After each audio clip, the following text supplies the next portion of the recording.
Now, let me talk about our children, if I may. We have about 163,000 students in our K-12 education system. We have about 10% of our young people in private schools.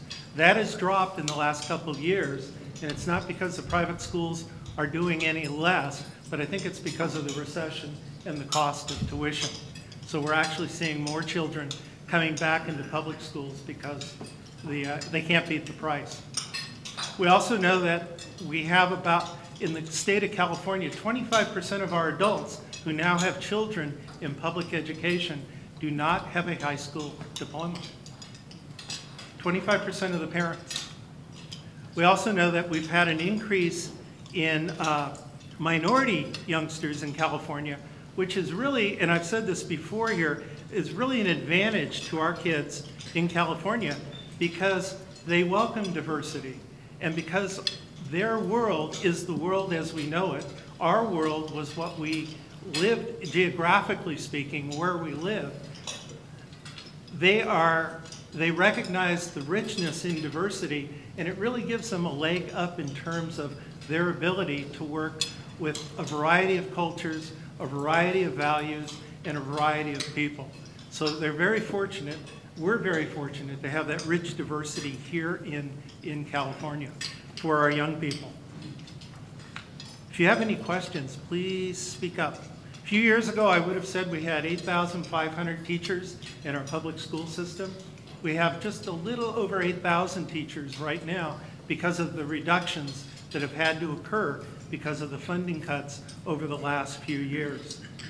Our average class size is about 26 students per child. The average salary back in 2007, we have to catch up, is about $56,590. And actually, I misstated, we have about 9% of our kids now in private schools. Our kids are graduating at a rate that they've continued to excel at a faster rate, a greater rate. Do you remember from a few years ago, I asked, do you recall, what do you think the dropout rate was in 1966, 1967? 66 is a good year for me. It's the year I graduated. Any idea in California what the dropout rate was? No, it was about 52% in California. Now let me comment on that. You could get an unskilled job, make a fairly good wage, and buy a home for about $15,000, $20,000. The dropout rate now is it varies between 15 to 18%.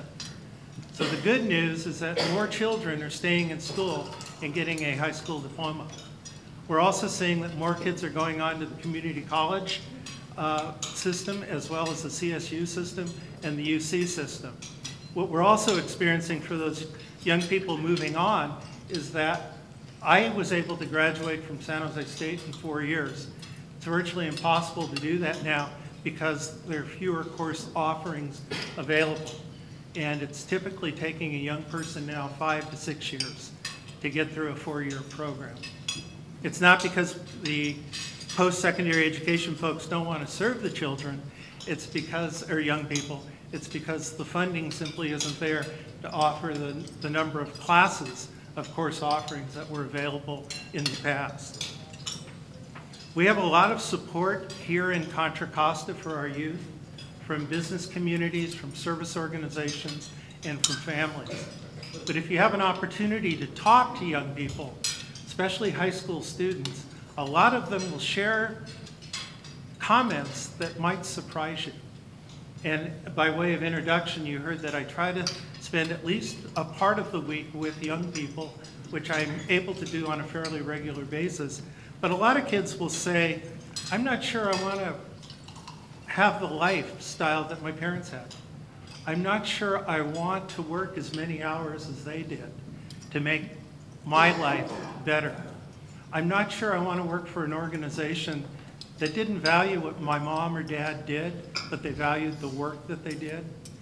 And what we're seeing as a result, at least when we follow kids after graduation from college or after they get a certificate to move into the world of work, there doesn't appear to be the loyalty to a company or an agency that perhaps my generation experienced or our parents' generation experienced. For example, my dad worked for Westinghouse for over 45 years.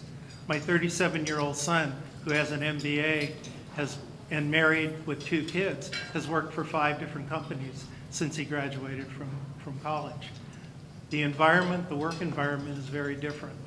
And I think as a community of, I'm going to probably insult you, but I'm part of this group. As a community of elders, we may want to take a look at what our values are as a community and what is it that we need to instill in our children.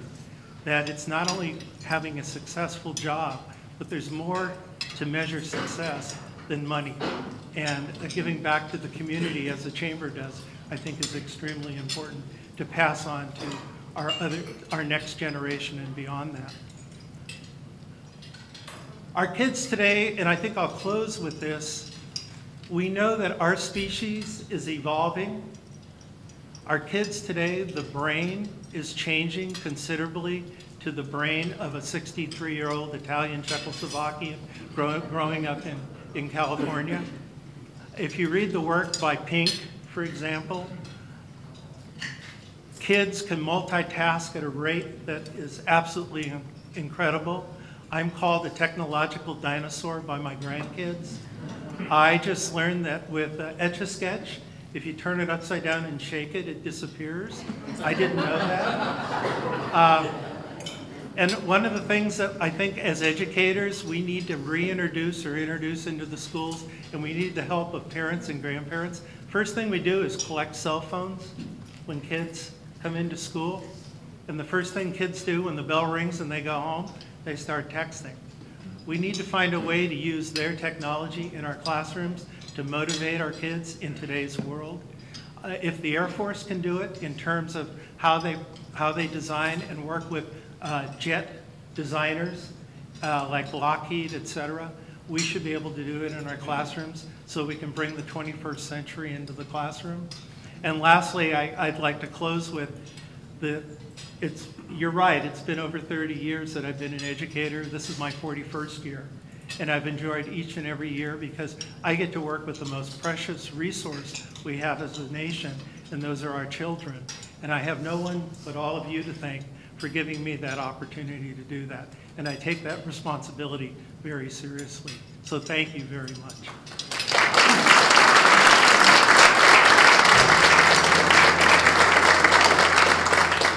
And there's one of my former students, the principal of Pittsburg High School. Dr. Ovitt was also president of the Pleasant Hill Rotary Club several years ago. Our next speaker is Richard Livingston, who's the interim president of Las Medanas College. He is a community college graduate who also earned degrees at Stanford University and the University of Pacific. He was a Peace Corps worker in Costa Rica and also worked as a journalist. Richard was a founding faculty member at LMC in 1974 and taught journalism, English, and humanities for 15 years. Before his current position, he has had a variety of management positions in the Contra Costa Community College District, including Director of Personnel Services, Dean of Liberal Arts and Sciences, and Senior Dean of Instruction. He is serving as LMC's interim president during the 2010-11 academic year. He lives in Antioch with his wife, Sherry, who is a high school math teacher teaching at Deer Valley High School. Richard Livingston.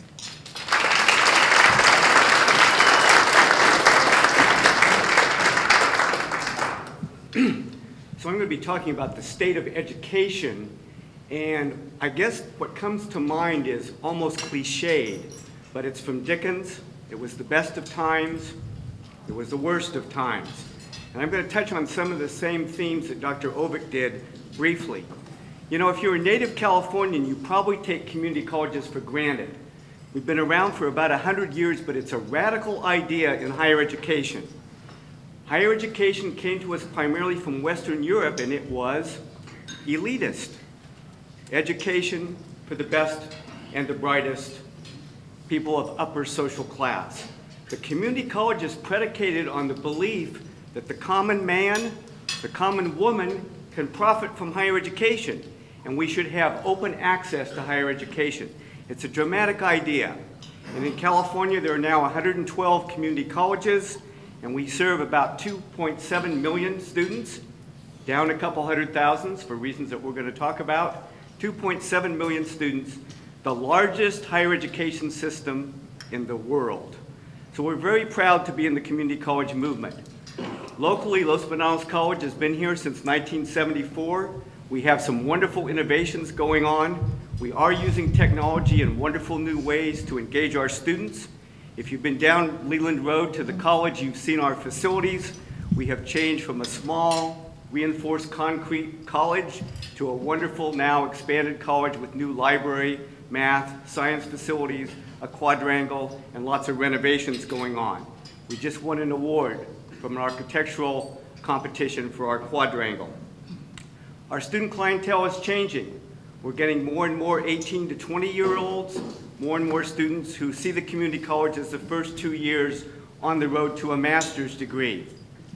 That may be because CSU and UC fees have gone up so much, equity has gone down in people's homes, but we're getting an awful lot of students who see the community college as their first choice.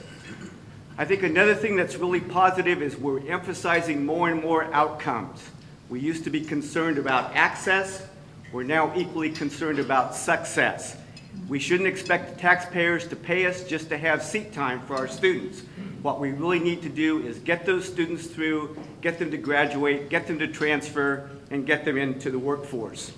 We're also concerned more and more about equity gaps. You know, our student body has changed dramatically, and it simply isn't right that young students of color are not achieving at the same rates as other students. To paraphrase John Kennedy, we can do better, or better.